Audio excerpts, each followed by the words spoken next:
Welcome everybody to How Fast Will It Go, and today we're dealing with the 2058 Quadra Turbo R VTEC. Now this has 1,444 horsepower, 1,195 pounds-feet of torque, from a 5 litre twin turbocharged V10 engine. The car itself weighs 2,714 pounds, still has its all-wheel drive system, and it can now do 0 to 60 in 2.596 seconds, 0 to 104.435 seconds. And yeah, this has more than twice the horsepower and torque than it had originally, while still having the stupidly wide tyres front and rear.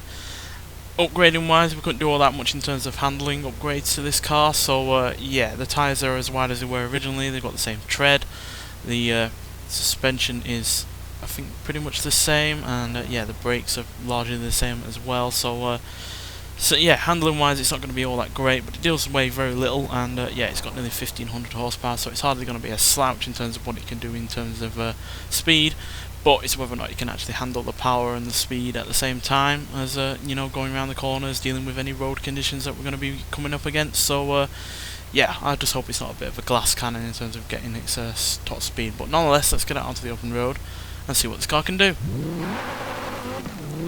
So it's going to have plenty of grip at the rear because it has those massive rear wide tyres, which are monumentally wide, easily the widest on any car in this game.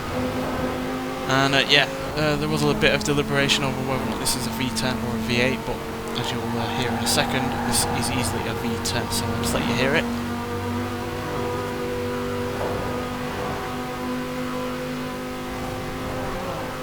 That's unmistakably a V10, but now we're at 269 mile an hour. That didn't take long at all.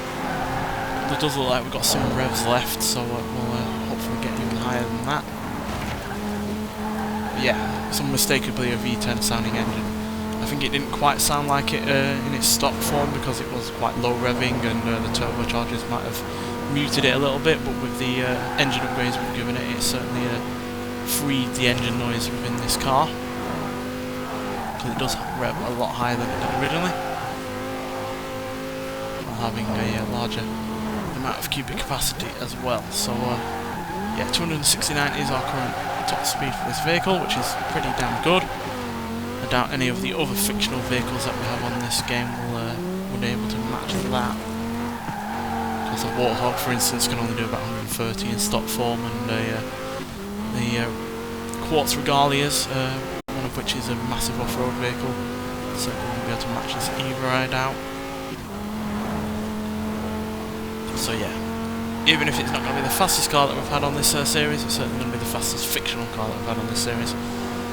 That is unless you end up adding some more, which I wouldn't be opposed to be honest. Especially if they look and drive as well as this. Yeah, the only issue with this in terms of top speed is that 7th gear. As we have seen with other cars on this series, when they have more than 6 gears, they're unlikely to be all that quick at the top end. It's not a given, but yeah, generally cars with more than 6 gears are quite, you know, slow to get to their top, their theoretical top speed. So, yeah, which is a bit of a shame. But yeah, there we go. 269 mile an hour is our final top speed, which is yeah, far from the quickest that we've had, but certainly not unimpressive at all.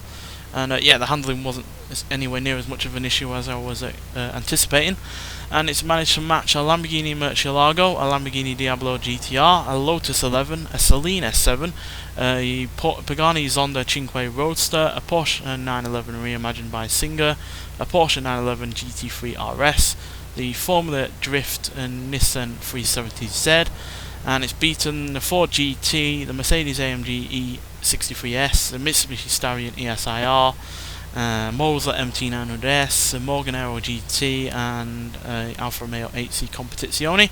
But it is slightly behind a Vauxhall Monaro VXR, a Mercedes AMG GT 4-door coupe, a Lamborghini Aventador J, and a Ferrari F40 Competizione. But yeah, still, it's a cracking top speed, and yeah, at the end of the day, it looks like this. And yeah, try and find me a car that looks as you know, cool as this. Quite frankly, even a lot of real life cars don't look quite as cool as this. And yeah, 269 mana is not half bad. Obviously with nearly 1500 horsepower I would have expected it to go faster, but that 7th gear really did hold it back a little bit. It's a shame you can't really remove gears as well as add them on this game, but that's just the way it is. But yeah, cracking car, and you get it by doing a head-to-head race just outside of Edinburgh. It's an easy enough race, and yeah, it's all worthwhile because you end up getting this great looking thing that is also really rather fun to drive, either in its stock version or in this form. So yeah, highly recommend getting it. But nonetheless, thanks for watching, and I'll see you in the next one. Bye.